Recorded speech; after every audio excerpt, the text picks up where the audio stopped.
최근에 이제 금값이 상당히 많이 올라왔던 게 결국에 지정적인 리스크에 따라서 미국 채권에 대한 선호심이 감소하고 금의 수요가 많이 붙어왔다라고 바라볼 수가 있는 그러한 부분이 되겠습니다. 이 그람짜리 시세 보면은 최근 168,500원 이 프리미엄 꼈던 구간 30% 가까이 꼈었죠. 그리고 이게 좀 많이 낮아졌어요. 그럼에도 불구하고 이제 국제 시세가 더 높은 상승을 그리는 바람에 이제 국내 금값도 좀 많이 회복을 했습니다. 그래서 현재 슈퍼사이클 기간 내에 있고 이제 2년 한 6개월 기간, 그러니까 제가 분석을 시작한 구간이 딱 커브앤드 패턴의 손잡이 구간이었습니다. 그 구간부터 금값이 올라가기 시작을 했고요. 그리고 은값도 올라가기 시작했고요. 그리고 금과 은의 상승률은 동일했더라 라는 부분입니다.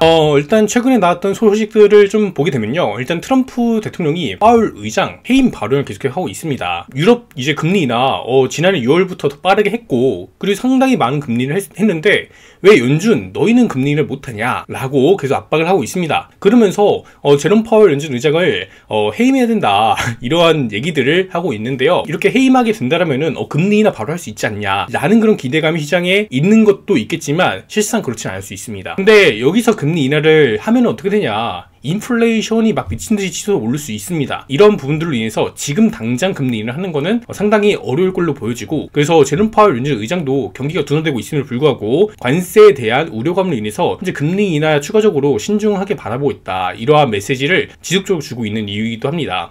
이제 그렇기 때문에 트럼프는 지금 이제 파월을 이제 해고를 한 다음에 금리를 현재 인하를 해야 된다, 이미 늦었지만 해야 된다, 이렇게 지금 얘기를 하고 있는 건데, 사실 만약에 해고를 하게 된다라고 봤을 때 이 연준의 이러한 신뢰에 대한 문제들도 훼손이 될 수가 있겠고요. 그래서 이런 달러화의 매각 현상들이 더 높게 증가할 수 있기 때문에 이런 부분들도 굉장히 불확실성이다 라고 볼 수가 있겠습니다. 일단 현재 미국이 직면한 문제가 결국 국가 부채 문제인데, 트럼프 관련 인사 중에서 50에서 100년물 채권 발행 논의가 있었다 라는 이런 내용들 들려오고요. 그래서 아무래도 이런 초장기 채권을 발행한다라는 게 현재 그 이자 문제가 너무 높기 때문에, 그래서 거의 무이자 채권, 자 이러한 논의들도 계속 나오고 있어요. 근데 트럼프 현재 행정부가 정말 무서운 게요, 말하는 거를 그대로 실행한다는 거예요. 말도 안 되는 거 있잖아요. 예를 들어 트럼프가 과거 이제 대선 전부터 한참 전부터 했던 말이 타일 달러화하는 국가들 너희들 관세를 100%까지 부과를 할 말을 각오를 해라, 이렇게 얘기를 했거든요. 트럼프가 지난해 4월달 뭐 이러한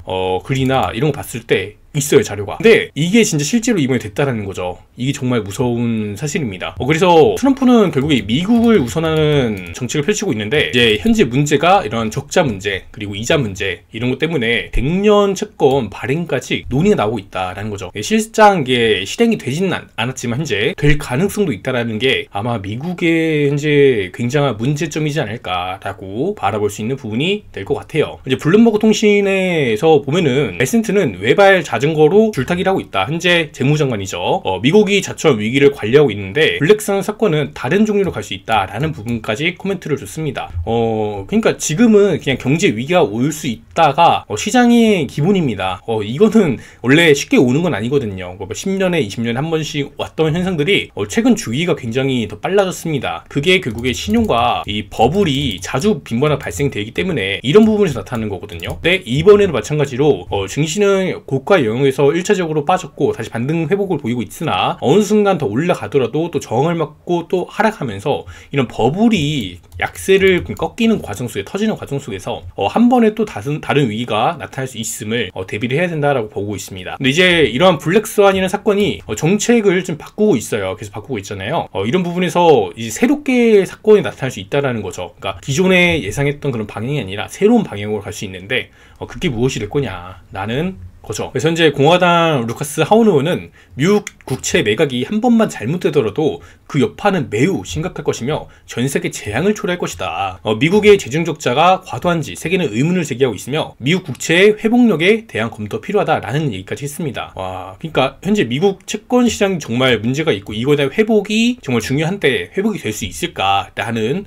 되게 의문을 제기할 수 있겠네요. 그래서 현재 상황이 그렇게 좋은 것 같지는 않습니다. 미국도 그렇고 글로벌 경제 자체가 좀 많이 어려운 여건에 있다라고 볼 수가 있겠죠. 추가적으로 이제 크립토 퀀트의 이제 주기영 대표 이분께서도 하실 말씀이 있는데, 최근 달러 약세가 있긴 하지만 아직 후임자 보이지 않는 상태다. 그래서 1차 대전 대공황 때는 파운드화가 사임했지만, 그러니까 파운드화 이때 당시에 영국의 파운드화가 이제 기축 통화 그거였고, 그리고 이때는 금퇴환제였죠.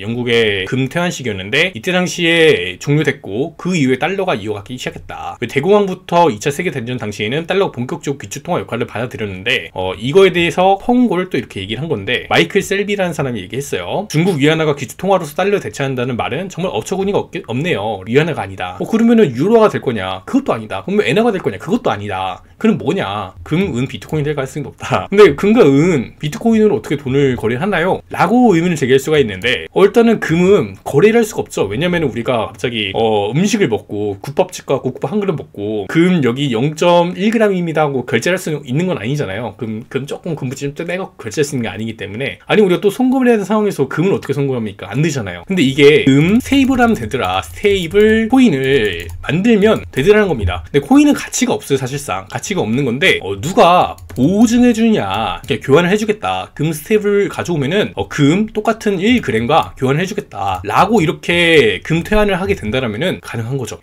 근데 이 보증의 주체가 누구냐? 브릭스 국가가 될 것이다. 그러면 이게 달러 후임자가 될 수 있습니다. 위안화는 될 수 없어요. 위안화는 될 수 없습니다. 위안화가 되려면은 위안화가 전체 글로벌 중앙은행 외환 보유고에 차지하는 비중도 최소한 50%까지 올라가야 되고요. 이제 그게 아니더라도 세계에 이제 거래하거나 그런데 위안화가 차지하는 비중이 굉장히 많아져야 되는데, 실상 지금 그렇게 하는 데까지 아무리 중국이 강해진다고 하더라도 굉장히 오랜 기간이 걸릴 수밖에 없다. 그러니까 실상 거의 안 된다고 보시면 되겠죠. 왜냐면은 위안화 자체도 통화량이 너무나 많이 팽창하고 있기 때문에 위안화가 힘을 갖기도 상당히 어려울 걸로 보여집니다.